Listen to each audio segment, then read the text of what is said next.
Electric பம்பை எப்படி wash பண்ணுறது அப்படின்னு கேட்டிருந்தீங்க. ஆல்ரெடி வந்து நான் ரிமூவ் பண்ணுறதெல்லாம் உங்களுக்கு ஒரு வீடியோவில் போட்டிருக்கேன். இப்போ வந்து இதை ஃபிக்ஸ் பண்ணுறது எப்படி அப்படிங்கிறத தான் காட்டுறேன். ஃபுல்லாகவே இதை வந்து ரிமூவ் பண்ணி ஃபிக்ஸ் பண்ணிக்கலாம்.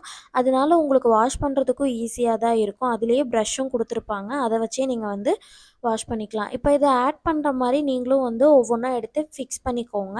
தென் நிப்பிளுக்கு வந்து சைஸ் வேரியேஷன் லப்பர் கொடுத்துருப்பாங்க. அதை வச்சு நீங்கள் யூஸ் பண்ணிக்கலாம். இப்படியே வந்து நீங்கள் ஸ்டோர் பண்ணுறதா இருந்தாலும் ஸ்டோர் பண்ணிக்கலாம். பாட்டிலுக்கு வந்து டேப் கொடுத்துருப்பாங்க. அப்படி இல்லை அப்படின்னா பாட்டிலுக்கு சேஞ்ச் பண்ணிவிட்டு நீங்கள் வந்து ஸ்டோர் பண்ணிக்கலாம். நான் இது வரைக்கும் ஸ்டோர் பண்ணது கிடையாது. ஃபீட் பண்ணும்போது 1 ஹவர் மட்டும்தான் டைம் எடுப்பேன். அந்த டைம் 1 ஹவர்க்குள்ளேயே நான் கொடுத்து முடிச்சிருவேன்.